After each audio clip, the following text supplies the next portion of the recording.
আপনার কপালে, আপনার ভাগ্যে যিনি আছেন তার জন্য সবটুকুন ভালোবাসাকে আপনি জমিয়ে রাখবেন। আপনি জানেন আপনার জীবনে, বৈবাহিক জীবনে একজন সঙ্গিনী আসবেন, এটা এক্সপেক্টেড। কিন্তু আপনি এখন থেকে যদি কোথাও প্রেমের নামে অবৈধ সম্পর্ক করেন, অবৈধ রিলেশন করেন, হারাম সম্পর্ক স্থাপন করেন, তাহলে দিন শেষে আপনি কিন্তু আপনার সেই হবু স্ত্রীর সাথে বিশ্বাসঘাতকতা করলেন। একজন নারী হিসাবে আপনি যদি কোনো ছেলের সাথে অবৈধ সম্পর্ক করেন জাস্ট সময় কাটানোর জন্য, জাস্ট টাইম পাস করার জন্য, তাহলে আপনি আপনার সেই হবু স্বামীর সাথে বেঈমানি করলেন, আপনি তার সাথে বিশ্বাসঘাতকতা করলেন।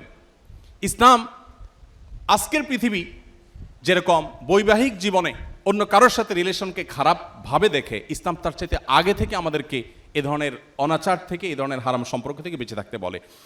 গোটা পৃথিবী বলবে আপনার যৌবনকে আপনি এনজয় করেন, আপনি যৌবনের উচ্ছলতায় হারিয়ে যান, আপনি ভোগ করেন। ইসলাম আপনাকে বলবে আপনি কন্ট্রোল করেন, আপনি নিজেকে নিয়ন্ত্রণ করেন।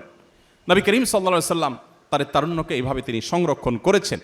এজন্য আপনাদের তারুণ্যে যেন কালিমা না লাগে। আমাদের মুখতার ভাই বিবাহ সম্পর্কে বলছিলেন, একজন মুসলিম তরুণ তার তারুণ্যে মনে চাইল আর কোনো পাপাচারে লিপ্ত হয়ে গেলেন, আল্লাহর অবাধ্য হয়ে গেলেন, বিবাহ বহির্ভূত কোনো সম্পর্কে জড়িয়ে পড়লেন, এটি কোনো মুসলিমের সাথে অন্তত যায় না।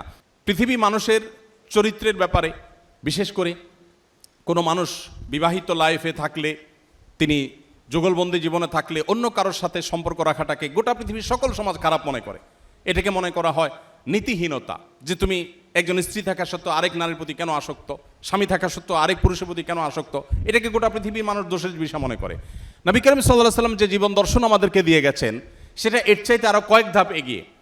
সেটা হলো আল্লাহ আপনাকে যে তারুণ্য দিয়েছেন, এ তারুণ্যের সবটুকুন ভালোবাসা আপনি জমিয়ে রাখবেন আপনার সে জীবন সঙ্গিনীর জন্য।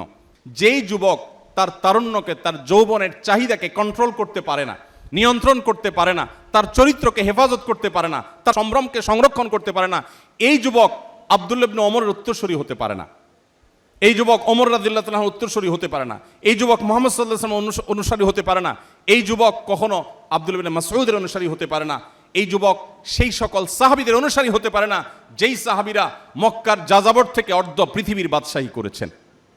আপনি তাদের অনুসারী, তাদের সেই নবীর উম্মত যে নবী তার যৌবনকে হেফাজত করেছেন এবং হেফাজত রাখতে বলেছেন। অতএব এই সংগ্রামে আমাদেরকে জিততে হবে এবং জয়ী হতে হবে। আল্লাহ তাআলা আমাদের সবাইকে সেই তৌফিক দান করুন।